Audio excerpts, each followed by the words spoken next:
Walk through the former industrial towns of England, Sunderland, Stoke-on-Trent, Burnley, and you're touring a museum of betrayal. The factories are artisanal coffee shops or simply ruins. The mines are heritage sites where tourists photograph the machinery that once employed entire communities. The shipyards are luxury flats for people who work in London and need a seaside investment. These places haven't been abandoned. They've been systematically destroyed by 40 years of bipartisan consensus that their inhabitants don't matter, their communities are inefficient, and their way of life is obsolete. Into this wasteland, and we should be precise about causality here, fascism inevitably grows, as it always does when liberal democracy decides that entire populations are expendable. Reform UK stands a genuine chance of winning the next election, not because of any particular genius on their part, but because this is what happens when you create Weimar conditions, you get Weimar results. The pattern is as predictable as it is depressing. Destroy the economic base of working-class life, offer nothing but managed decline for decades, tell people their suffering is their own fault, or worse, that it's actually success, and then act surprised when they turn to anyone offering different answers, even if those answers are lies, especially if those answers provide someone to blame who isn't the people actually responsible. Britain in 2025 is a nation in the advanced stages of national decomposition. The NHS, that great post-war achievement, has been deliberately destroyed through underfunding and privatization until it exists mostly as a nostalgic memory and an emergency room waiting time. Real wages have been stagnant for 15 years. Housing has become a luxury good, with entire generations locked out of ownership and increasingly even rental. The universities have become debt factories. The BBC has been reduced to a government propaganda outlet too timid to call lies lies. The rivers are full of shit, literally, because we've privatized water companies that find it more profitable to dump sewage than treat it. This isn't decline, it's engineered collapse, and everyone under 50 has never known anything else. The genius of the neoliberal project, if genius is the word for such successful vandalism, was to make this devastation seem inevitable, even natural. There is no alternative, Thatcher said, and then spent decades ensuring that was true by systematically destroying every alternative. The unions that might have protected workers were crushed.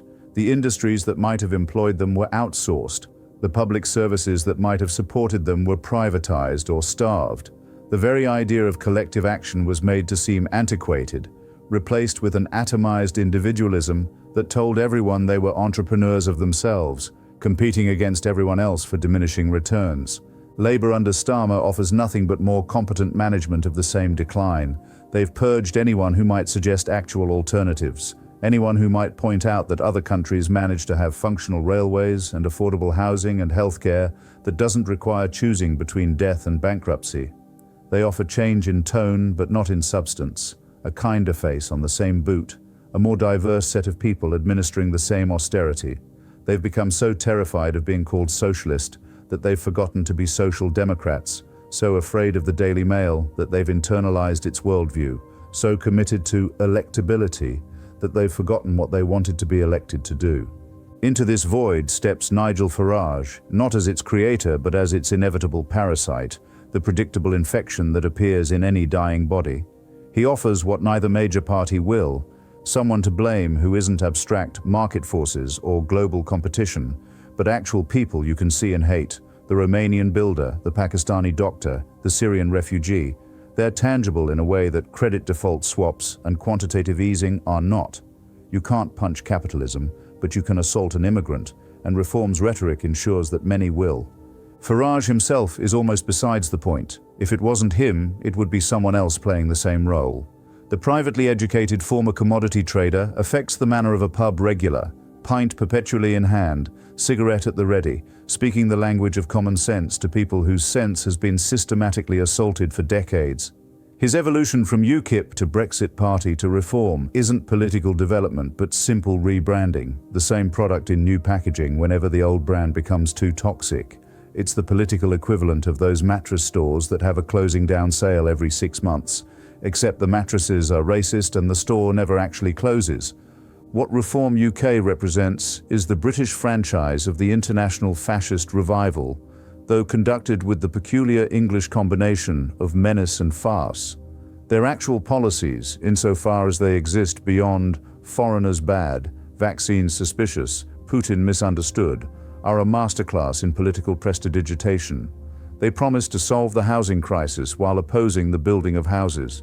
They claim to support the NHS while promoting the insurance-based systems that would destroy it. They want to cut taxes while increasing spending, reduce immigration while maintaining economic growth, restore sovereignty while prostrating themselves before American billionaires and Russian oligarchs. It's not a political program, it's a fever dream of contradictions held together by resentment and racism.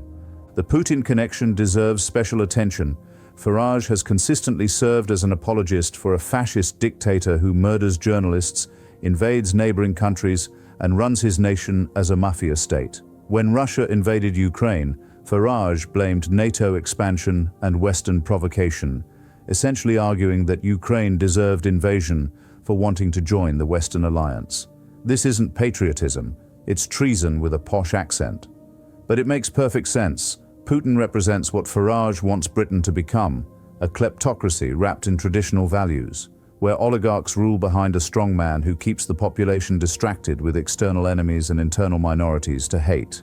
The roster of reform candidates reads like a casting call for a documentary about why certain people shouldn't be allowed near power. Holocaust deniers, conspiracy theorists about vaccines containing microchips, people who suggest women shouldn't vote.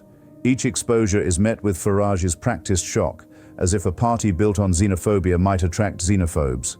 The embrace of conspiracy theories isn't incidental, it's central. 15-minute cities become prisons, vaccines become population control, climate change becomes communism. This paranoid style transforms complex problems into simple narratives of us versus them. The GB News nexus creates a perpetual motion machine of manufactured outrage. Farage appears to promote reform. Reform activities are covered breathlessly, creating content for Farage to discuss. It's an echo chamber so sealed that its inhabitants have forgotten what reality sounds like. The channel presents itself as the voice of the people while being watched by fewer people than tune in for repeats of daytime property shows. But here's what the comfortable classes refuse to understand.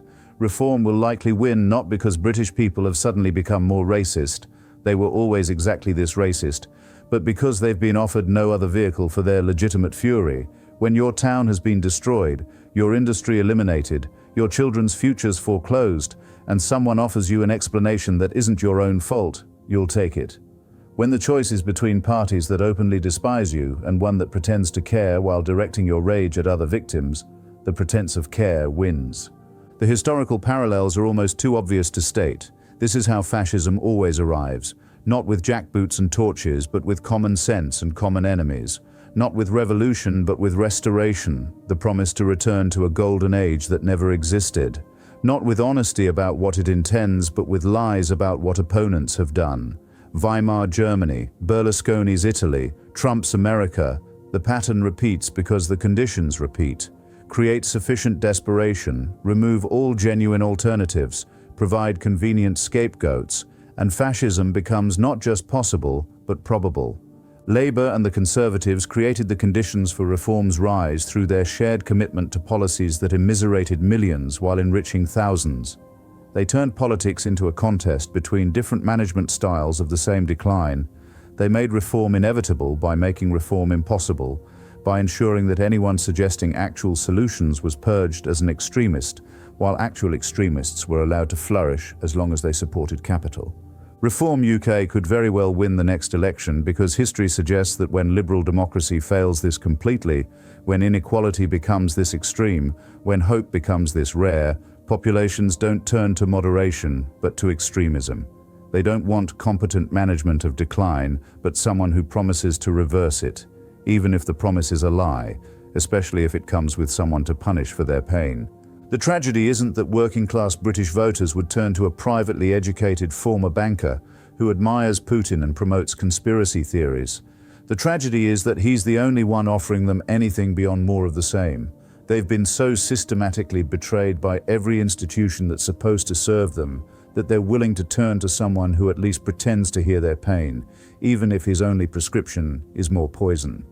Reform UK is what happens when legitimate grievances meet illegitimate solutions, when real suffering meets fake solidarity, when democracy is so hollowed out that fascism starts to look like an alternative rather than an atrocity. Farage isn't the disease, he's the symptom. But he's also a carrier, spreading the infection wherever he goes, ensuring that British politics becomes ever more septic, ever more toxic, ever more like the American hellscape he so obviously wishes to import. And he'll probably win, not through brilliance, but through the iron law of historical causality, create these conditions, get these results. The only question is whether Britain will realize what it's chosen before it's too late to choose differently, though history suggests that by the time populations realize they've elected fascists, the fascists have already changed the rules to ensure they can't be unelected.